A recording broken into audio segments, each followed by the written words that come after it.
नमस्कार मित्रों। आज मैं आपको ले चलूंगा हजारों साल पीछे, एक ऐसी भूमि की ओर जहां विचारों की मशाल चली, कला ने अपने रंग फैलाए और विज्ञान ने पहली बार आंखें खोली। यह है यूनान, या जिसे हम कहते हैं ग्रीस। यूनानी सभ्यता की शुरुआत हुई लगभग 800 ईसा पूर्व में, लेकिन इससे पहले भी वहां माइसीनियन और मिनोन सभ्यताएं थीं जिन्होंने इस महान संस्कृति की नींव रखी।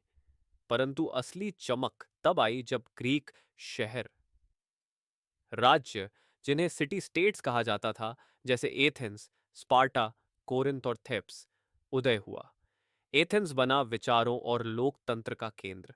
हाँ, दुनिया का पहला लोकतंत्र, जहां नागरिकों को शासन में भागीदारी का अधिकार मिला। यह वही भूमि थी जहां सुकरात ने प्रश्न पूछने की परंपरा डाली, प्लेटो ने दर्शन के द्वार खोले और अरस्तु ने विज्ञान और तर्क की नींव रखी। स्पार्टा की बात करें तो वह बलिदान और अनुशासन का प्रतीक था। वहां के बच्चे युद्ध में प्रशिक्षित होते थे और एक सैनिक की तरह जीते थे। शायद आपने 300 योद्धाओं की कहानी सुनी होगी जिन्होंने फारसी सेना के विरुद्ध थर्मोपाइली की लड़ाई लड़ी थी। वह यहीं की गाथा है। यूनानी लोगों ने ओलंपिक खेलों की शुरुआत की। खेल सिर्फ प्रतियोगिता नहीं, आत्म अनुशासन और सम्मान का प्रतीक थे। उन्होंने भवन निर्माण में ऐसे चमत्कार किए, जैसे पार्थेनॉन मंदिर, जो आज भी इंजीनियरिंग की मिसाल है।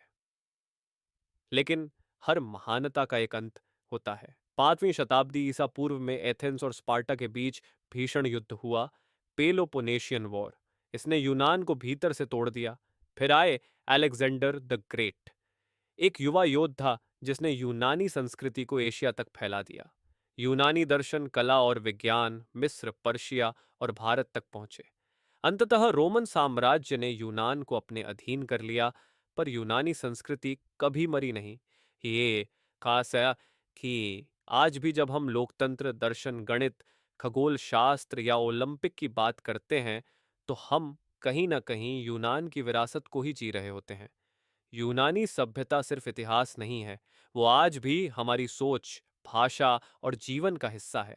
वो एक जलती हुई मशाल है जो हमें याद दिलाती है कि ज्ञान, साहस और कल्पना किसी भी सभ्यता की सबसे बड़ी ताकत होती है। धन्यवाद।